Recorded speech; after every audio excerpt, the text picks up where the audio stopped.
Let's begin today's Vanguard news with the English release of DZBT-06 being confirmed to be on February of next year. And in case you're still confused on which products will come out, here's a schedule up to February. It's kind of funny they put Harry and Nitros in separate boxes, just so the slide is filled. But with the anime returning on January, which is 2 months earlier than usual, and EZSS05 and 6 being confirmed to be just a repackaged quick start decks for Keta Sanctuary and Dragon Empire, things aren't really looking good, as these are tell signs of a franchise being rushed to finish or end.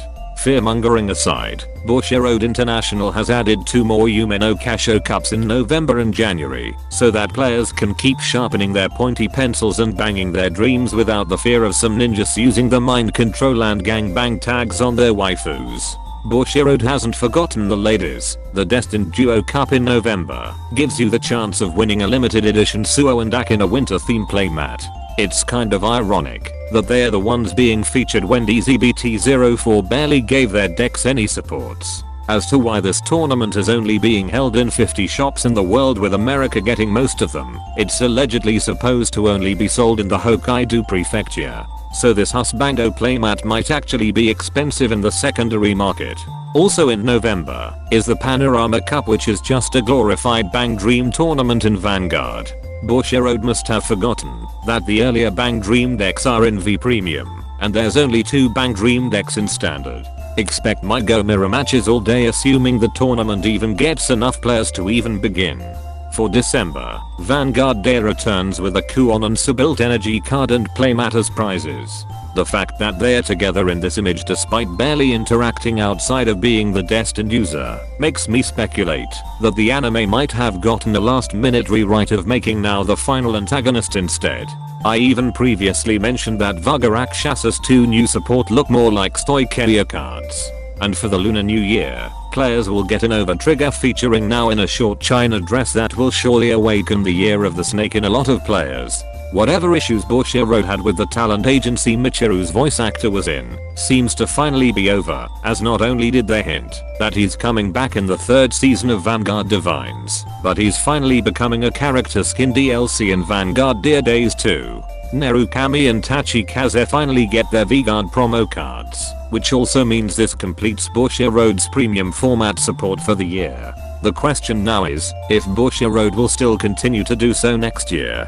Desert Gunner Raiden is your typical V-Guard that, when put on the Guardian Circle from hand, lets you remove a heal trigger from your hand or drop zone if your opponent has 3 or more cards in their bind zone to get 20k shields. Then you can pay 1 counter blast if there's 5 or more cards in your opponent's bind zone to give your Vanguard 5k power for that turn. I'm so out of the loop in premium that I forgot that their thing is binding opponents' rear guards or cards in the drop zone. Savage Cleaver is your typical V-Guard that, when put on the Guardian Circle from hand, lets you remove a heal trigger from your hand or drop zone to get 5k shields for each of your open rear guard circles. Then you can pay 1 counter blast if you have 4 or more open rear guard circles to give your Vanguard 5k power for that turn. I'm sure there's Tachikaze stands out there that are annoyed how the least favored clan in the game would get their V-Guard last. On a side note, due to her shirt being almost skin toned, I thought that this card was shirtless from a distance. I feel conflicted if I still want to cover the Koro card collabs in DSS04, especially when I'm not feeling well as of writing this. Anyways, here are the cards that are dual nation with Dragon Empire. What Grandpa Danger is your typical D-series starter that makes you wonder if this is a meta for how Dragon Empire players are old. Can I have 20 yen please? Grandpa once per turn while on Vanguard lets you discard a card with a dangerous skill ability to draw a card and lets him attack even if you went first, but loses 1 drive check. Holy Buddy Fight, a deck that wants to go first just incentivizes sneaky tactics of winning the dice roll. And here I thought this IP was for kids to have fun and not try to game the system. Grandpa's drawing song, when written over, lets you either draw a card and binding a card from hand if it was written over by a grade 3 Koro card, or draw 2 cards and binding a card from hand if it was written over by a grade 3 Grandpa card. Dragon Empire can never have a grade 3 unit with Grandpa in its name, else this card becomes a staple in their id deck. The strongest Grandpa danger once per turn while on Vanguard lets you pay 1 counter blast to reveal cards from the top of your deck until you reveal a card with a dangerous skill ability that does not have the same name as a card in your bind zone. Then bind that card, shuffle your deck, and draw a card. And when this card is bound by the ability of your Grandpa Vanguard, give your Vanguard a once per turn auto ability that lets you say stand up Vanguard at the end of the battle it attacked to stand itself, but loses 1 drive check. Never thought I'd see the day where a card in Vanguard has a voice activated skill. We truly are living in the future. Victory Grandpa while on rear guard gets 5k power when he attacks a grade 3 or higher unit. And when he's bound from your deck by the ability of your Grandpa Vanguard, give one of your Koro rear guards 15k power.